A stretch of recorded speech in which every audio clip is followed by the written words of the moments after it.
Ushbu ko'rib turgan kombo jalyuzilar mutlaqo tekinga yutib olishni xohlaysizmi? Videoni oxirigacha ko'ring, batafsil tushuntirib o'taman, eslatib o'taman, bu eng sifatlilari. Biz ushbu fayzli xonadonga tashrif buyurdik. Bu yerga dika jalyuzilarimiz o'rnatdik. Ko'rib turganingizdek, juda ham yarashgan. Bu xonamiz razmeri 5-10 bo'lgani hisobiga 2 ga bo'lganmiz. Ko'rib turganingizdek, eshiklarini ham ishlashlari juda ham yengil. O'rta 3.60 lik razmer tarafi ham xuddi shunaqa yengil ochilib yopilyapti. Eng zo'ri buni xohlagan joyingizdan chiqib ketish imkoniyatiga ega bo'lasiz. Hech qanaqa xalaqit bermaydi, pardani ochib yurmaysiz.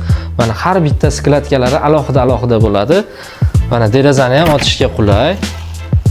Videoni avvalida aytib o'tganimizdek, ushbu jalyuzni yutib olish imkoniyatiga egasiz. Buning uchun esa siz avvalo vodiylik bo'lishingiz kerak. Shartlarini esa birma-bir tushuntirib o'taman. Instagram, Telegram, YouTube sahifalarimizga obuna bo'lasiz va ushbu videoning tagiga obuna bo'ldim deb izoh qoldirasiz. Eng ko'p layk yiqqan insonga, obunachimizga ushbu jalyuzni mutlaqo tekinga sovg'a sifatida taqdim etamiz. Ishlarimiz ma'qul kelgan bo'lsa, bemalol bizga pastdagi nomerlarga aloqaga chiqaverasizlar. Eslatma, biz butun vodiy bo'ylab xizmat ko'rsatamiz.